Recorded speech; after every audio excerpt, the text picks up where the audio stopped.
말씀을 팔복 그리고 이제 8가지 화 비교하려고 그래요. 그래서 은혜를 받기를 바랍니다. 오늘 말씀은 예수님이 제자들에게 처음 가르치는 말씀입니다. 그래서 예수께서 공생에 들어오시면서 천국복을 전파하면서 마태복음 4장 23절에서 보니까 많은 병자들을 고치고 약한 것도 고쳤는데 많은 사람들이 전국에서 왔어요. 갈릴리, 데가볼리, 예루살렘, 유대, 요단강 건너편에서까지 많은 무리들이 왔다. 그런데 이제 이 사람들이 예수님한테 그렇게 오는 것은 바라는 게 있으니까 오겠죠. 그러니까 이제 필요가 있단 말이에요. 예수님한테 오면 배고픔이 해결되고 질병이 해결되고 좀 부자가 될 것 같고 복 좋아하잖아요. 복 좀 받을 것 같고 그래서 예수님한테 막 몰려왔다고요. 그런데 예수님께서 의외의 말씀을 지금 하시는 거예요. 너희는 심령이 가난해라. 너희는 애통해라. 온유해라. 의에 줄이고 목마르라. 긍휼히 여기라. 마음을 청결하게 하라. 화평하게 하라. 의를 위하여 박해를 받으라. 이 말씀하셨어요. 그러니까 많은 사람들은 뭔가 얻으려고 왔어요. 그래서 제자들을 불러가지고 지금 얘기를 하는데 의외의 얘기를 하는 거예요. 그런데 복이 있나니 이 말은 자칫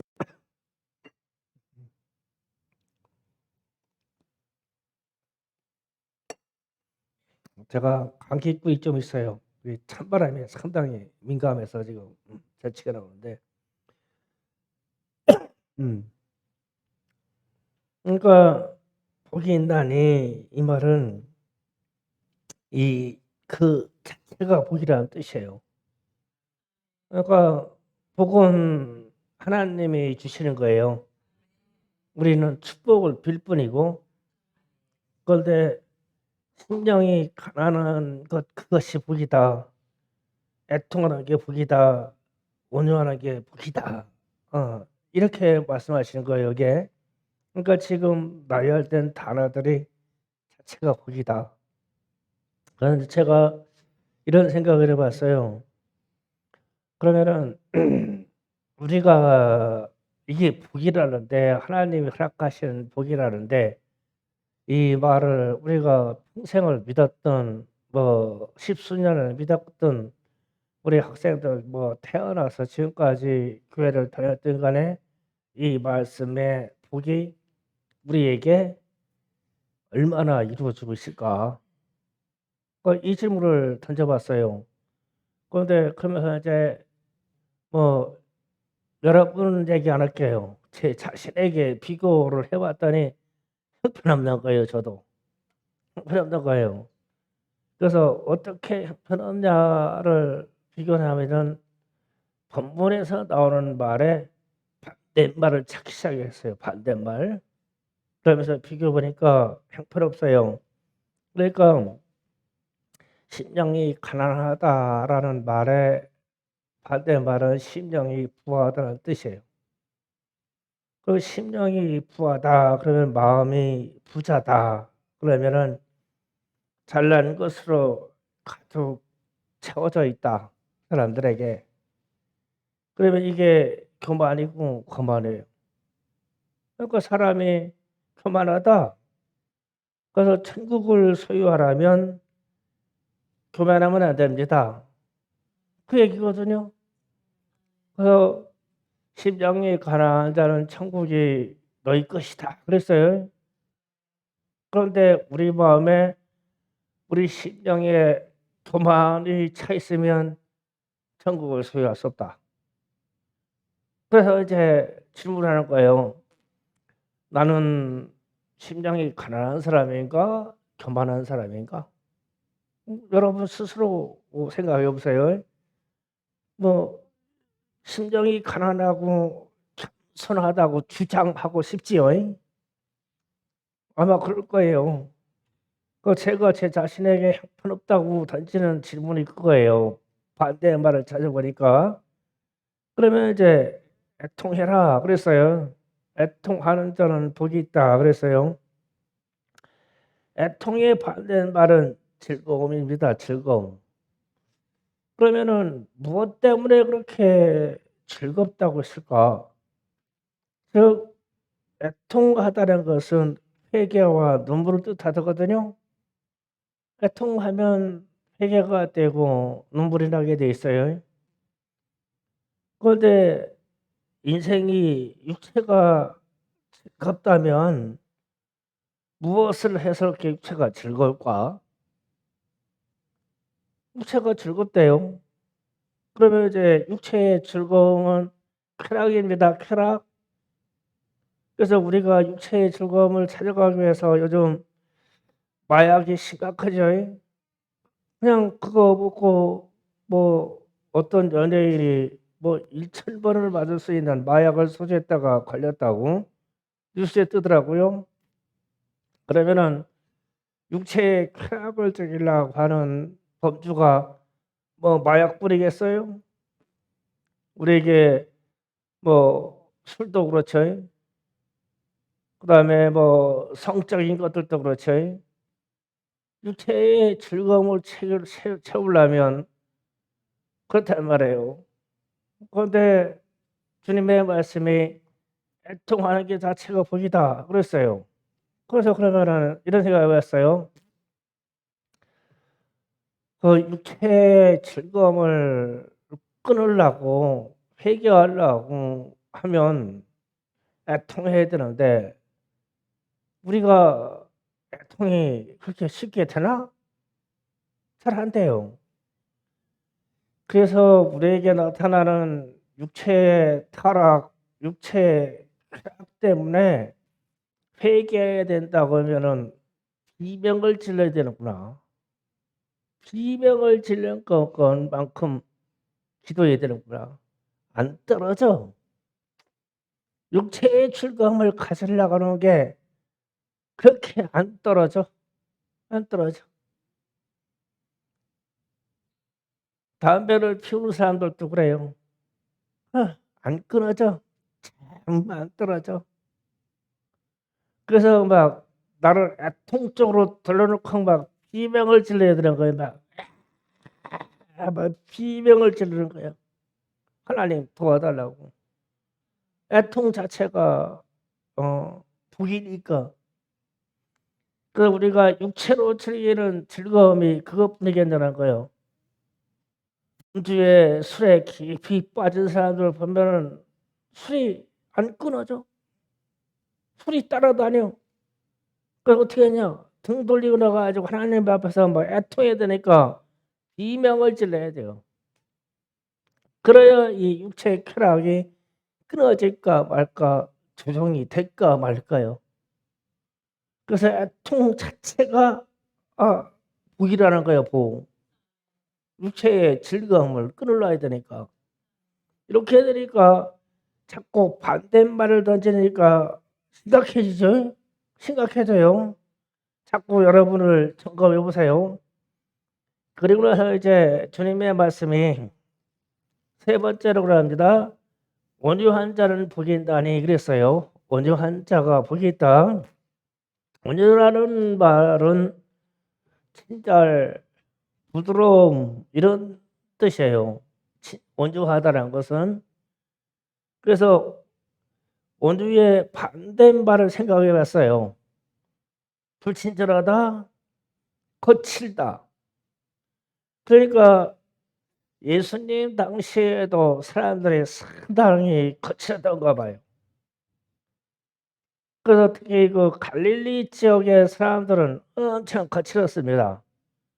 항상 전쟁, 가난, 폭력 이런 것들이 막 그냥 생활 속에 그저 그냥 나타나는 일이니까. 그러면은 사람에게 거침이 거칠다 그러면 불친절하다 그러면 어디에서 나와요? 이게요? 말이요. 말이 거칠다 그러면 온유함에 대해서 반대예요. 반대잖아요. 야, 누가 왔다 갔다 한 거야 지금? 바꿔. 똑바로 앉아서. 그래서 우리가 그러면은 현재 사는 우리의 언어가 온유하십니까? 아니 홍군사님 왜 그쪽 쳐다봐? 김한봉 집사님 아무 이상 없어. 자기나 보고 쌤에게 고개를 숙여가지고 왜 옆 사람 보고 쌤이 이러요. 아무 상관없는 사람들 쳐다봐. 그러니까 온유하다는 말에 반대를 툭 던져놓으니까 우리에게 거침이 많아요. 또 지금처럼 이렇게 시대가 이런 압박이 오니까 우리 아이들도 언어나 행동에 거침이 많아요. 거칠어요. 부드럽지가 않아요. 온유하지가 않아요. 그 반대를 탁 던져놓으니까 이거 큰일 났어요. 뭐 우리 박 권사님은 이름도 온유니까 어지간 하겠죠? 예, 어지간 할 거예요 아마. 그 온유에 맞춰가려면 인생 참 힘들 거예요. 그래서 이게 이 언어와 행동에 거칠다의 반대가 온유인데, 야, 우리가 이거 하나 이뤄놓고 살까? 문제가 지금 심각해져 이렇게 되니까. 그리고 이제 의에 줄이고 목마른 자는 복인다 아니 그랬어요. 그러면 의에 줄이다 이러면 의라는 것은 옳다는 거예요. 정의를 갈망한다는 뜻입니다. 그런데 반대 말은 불의입니다. 불의. 의롭다, 불의하다 이런 뜻에서 반대 말은 불의예요. 그래서 그러면 우리는 우리 자신의 삶을 한번 돌아봐야 돼요. 옳지 않는 방법으로 살고 옳지 않는 방법으로 경쟁하고 그렇게 살고 있나요? 그렇다면 우리는 불의한 거예요. 의로운 게 아니에요. 우리만큼은 그래도 의롭게 살아야 되는데 우리에게 의로움이 안 나타나요. 그래서 세상과 그리스도인의 차이가 별로 없어요. 의롭다. 의에 줄이고 목마르다. 정의를 갈망한다. 절대 옳은 길만 간다. 그런데 우리는 적당히 거짓말을 해야 되고 적당히 불의한 세계하고 타협해야만 이 세상을 사는 걸로 그렇게 자꾸 우리의 가치관을 바꿔버리죠. 그러니까 옛날처럼 믿음의 우리 선배들과 같은 절도가 안 나오는 거예요. 그리스도인이라면 똑같은 그 의로움이 있어야 돼요. 정의가요. 그런데 이 정의를 버린다고 하면 의에 줄이고 목마르는 것이 아니라 우리는 불의에 배불러요. 그러면 그건 복이 아니죠. 그 다음에 말씀하십니다. 긍휼히 여기라 이랬어요. 불쌍히 여기는 마음입니다. 그러면은 긍휼히 여긴다, 불쌍히 여기는 마음의 반대말은 뭘까요? 비방과 정죄예요. 그런데 상대방이 불쌍하면 비방할 것도 없고 정죄할 것도 없어요. 그런데 상대가 원수 같아요. 그런 막 비방과 정죄가 막 절로 나오죠. 그러면 우리가 가족관계의 삶이든 사회관계의 삶이든 친구 사이의 사이든 삶이든 간에 우리는 비방과 정죄를 않고 사나요? 친구를 불쌍히 여기고 사나요? 그래서 사람은 자기의 처신을 위해서 항상 삼각관계를 만들어 놓고 사람을 비방해요. 정죄하고. 그래서 그게 복이 아니라는 거예요. 그거는 너희들이 인생에서 겪을 화다, 화. 그래서 우리는 우리 자신이 긍휼히 여긴다 그랬을 때 우리가 그렇게 우리 이웃을 불쌍히 여기고 이해하고 사느냐? 그렇지 못하다는 것이 상당히 우리의 삶의 생활이에요. 그러다 보니까 사람들이 경쟁이 심하다 보니까 절대 질 수 없다고 그러죠. 그러니까 긍휼이 안 서요. 비방과 정죄와 다툼과 경쟁만 있죠. 그럼 그건 죄다. 주님은 긍휼히 여기라고 했으니까요. 마음이 청결한가요? 마음이 청결한 자는 그들은 하나님을 볼 것이요. 그 제가 마음이 청결한 자가 하나님을 배울 것이다. 그러면 반대 말은 마음이 더러운 자네요. 마음이 더러운 자는 누구를 뵙겠어요? 마귀를 뵐 것이며. 반대 말이 그래요? 그래서 오늘 제가 이 말씀을 묵상하면서 참 우리 주변에 이런 일 많구나. 마음이 청결하면요 시험 들 일이 없어요. 왜냐하면 하나님을 뵙고 살으니까. 마음이 더러우면요 지가 알아서 시험 잘 들어. 그래가지고 마귀하고 친구하고 살아. 아주 그 인생 자체가 마귀 같아. 왜 그러냐? 마음이 더러워서 그래요. 말씀 그대로 반대말을 던져보자고요. 마음이 청결한 자는 하나님을 뵐 것인데 마음이 더러운 자는 누굴 뵐 것이냐고. 마귀 만나고 사는 거예요. 이 말씀이 심각해져 이렇게 되면. 그리고 나서 마음 화평케 하는 자는 복이 있나니 그들이 하나님의 아들이 이끌 것이다. 그러면 화평케 하는 사람은 하나님의 아들이다 이 말이거든요. 화평의 반대는 불화입니다. 불화를 일으킨다 그러죠. 그럼 불화를 일으키는 자는 누구잖아요? 마귀의 자녀다. 반대말을 깨보자는 거예요. 화평케 하는 자는 하나님의 아들이다. 하나님의 자녀다. 그러면은 믿음의 사람들과 우리 가족에서 불화를 만든 사람은 뭐냐? 마귀의 자녀다. 심각해져요 이렇게 되니까. 그리고 나서 이제 마지막으로 팔복에 가서 하시는 말씀이 의를 위하여 박해받는 자는 복이 있는데 천국이 그들의 것임이라 그랬어요. 의를 위하여 핍박받는 것은 박해받는 것은 정의를 위하여 예수를 믿는다고 박해받는 거예요. 왜냐하면 천국이 저희 것이래요. 예, 여러분 박해받고 살지요 요즘에?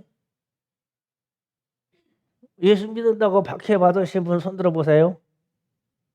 권달진 집사님 박해 안 받으세요 요새? 시원찮게 안 믿는구만. 심상선 집사님 박해 받으시죠 요새? 묻지 말아요. 그래서 제가 반대로 던져봤어요. 아니 우리는 의를 위하여 박해받는 게 아니라 의를 위하여 무엇을 받고 사냐? 아무것도 안 받고 살아. 그래서 천국이 어떻게 우리 것이 되겠냐? 무슨 뜻이냐면 예수 믿으라면 제대로 믿으라 이 얘기거든 이게요. 예수 제대로 믿고 박해받아라. 그러면 천국이 너희 것이다. 예수 적당히 믿고 박해받지 말아라. 천국은 너희 것이 아니다. 제가 오늘 말씀을 이렇게 반대로 던져봤어요. 반대로. 정반대인 반대로 던져보니까 이건 나부터도 이게 큰일 났어요. 이게 목사도. 여러분은 몇 가지 걸려요? 저는 다 걸려요. 여러분은 아주 표정 관리를 잘 하실까 보니까 서너 가지밖에 안 걸리는가 봐. 홍래 권사님 하나도 걸리는 게 없어. 그냥 아주 눈 아주 걸리는 거 보니까 한 개도 안 걸려. 제 양반은. 나는 큰일 났어. 내가 오늘 말씀 이거를 반대로 던지다 보니까. 그래서 예수님의 많은 병자를 고치고 기적을 일으키니까 무수히 많은 무리들이 예수님께 막 몰려왔어요. 그러니까 산 위에 앉아서 지금 이 말을 던지는 거예요. 이 말을. 그러면은 심령이 가난한 자부터 쭉 말씀은 이렇게 되는 게 자체가 복이다. 이 말이거든요. 그러면 이 말씀에 반대 현상이라는 건 화다. 그래서 제가 화 쪽으로 지금 말씀을 제가 푼 거예요. 반대말을 계속 던졌죠. 그러니까 반대말로 던져놓으니까 우리 자체가 심각해지잖아요. 그런데 그게 화다. 그러면은 팔복의 근원을 쭉 반대말로 툭툭 던져놓고 나열해놓고 말해보니까 반대말이 죄예요. 죄. 하나님이 우리에게 화를 주고 저주를 줄 일이 뭐 있어요? 죄 때문에 그렇죠. 그러니까 주님이 이 수많은 사람들 모인 데서 이게 죄다, 이게 죄다, 이게 죄다 이러면 이 사람들이 기대의 가치를 갖고 왔는데 복을 받으려고 왔는데 나를 축복해 주세요. 질병을 고쳐주세요. 천국을 알게 해주세요. 가지고 복을 받으러 왔는데 너희들 이게 죄야, 이게 죄야, 이게 죄야 이렇게 되면 사람들이 떠나갈 거 아니에요. 그러니까 복이다, 복이다라. 이게 복이다, 이게 자체가 복이다라고 말하는 거예요. 그래서 심령이 가난한 자, 애통한 자 등 쭉 나열하는 거예요. 그러니까 이해가 갔어요. 복 받을 것 같아요. 그런데 그 회중 중에 이 말에 합당한 사람이 누가 있겠어요? 없는 거예요. 그래 어떻게 해야 돼요? 그러니까 회개하고 들어와야 되죠. 그러니까 예수를 만나려면 나하고 가까이 하고 싶으냐? 그러면 질병 걸렸다고 병 낫게만 해달라고 할 게 아니라 이런 사실을 내 심령에 비교를 해보고 걸림이 있으면 회개하고 나오면 나를 만나게 될 것이다. 이 말이에요.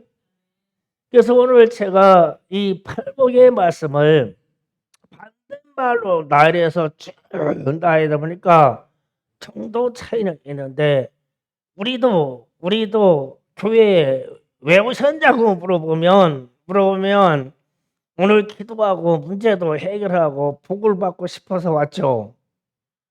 왔는데 우리는 이런 문제에 대해서 죄로 끌어안고 있단 말이에요. 그래서 우리가 찬송하면서 이 팔복을 줄줄이 외우는 사람들도 있어요. 하도 귀가 닳도록 들어서 다른 무대도 절반은 외울 거예요.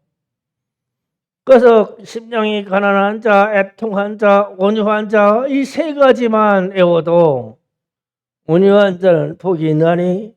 그런데 온유에서 딱 걸려 내가 거칠고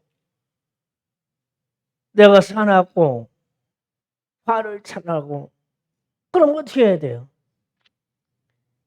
하나님 앞에 비명을 질러야 된다니까요. 하나님 나는 온유한 자가 아니에요. 큰일 났습니다 주님. 천국이 이게 돼야 천국이 저희 거라고 했는데 내 거라고 했는데 내가 천국을 소유할 수 있는 이 차질이 내게 없어요 주님. 마음이 청결한 자는 하나님을 볼 것이요. 그런데 나는 하나님을 배울 수가 없어요. 마음이 더러워서. 그러면 어찌할 거예요 주님? 어찌하오리요 주님? 화평케 하는 자가 하나님의 자녀라고 했는데 나는 내 집에서 나를 위해서 불화가 말아요. 난 불화의 근원입니다. 난 마귀의 자녀요, 마귀의 자녀. 그러면 어찌합니까, 주님? 내가 어찌합니까? 회개해야 될 거 아니에요? 기가 막힌 현상에 우리가 빠졌다고요, 지금 우리가. 그게 말씀에 오류에 빠졌어요, 우리가. 좋은 쪽에 복 축복하니까 복 해가지고 찾아서 복으로 가려고 했는데 반대말을 딱 던져놓으니까 우리는 다 저주 쪽에 서 있어요. 저주 쪽에 거진 자 서 있다니까요. 그런데 이 저녁에 이거 어떻게 해야 돼요, 그러니까. 그래서 제가 제 자신이 오늘 아침에 이 말씀을 떠올라가지고 읽으면서 왔다 갔다 하면서 묵상했어요. 주님, 큰일 났어요, 주님. 제가 목사인데도 이 말씀의 절반도 못 이뤘어요, 주님. 절반이 뭐예요? 한 가지도 이루어지지가 않았네요, 나한테는. 그런데 어떻게 천국을 소유하셨어요, 주님? 심각해져요, 그러니까. 우리 학생들은 안 심각한가? 기도 준비합시다. 기도 준비해요.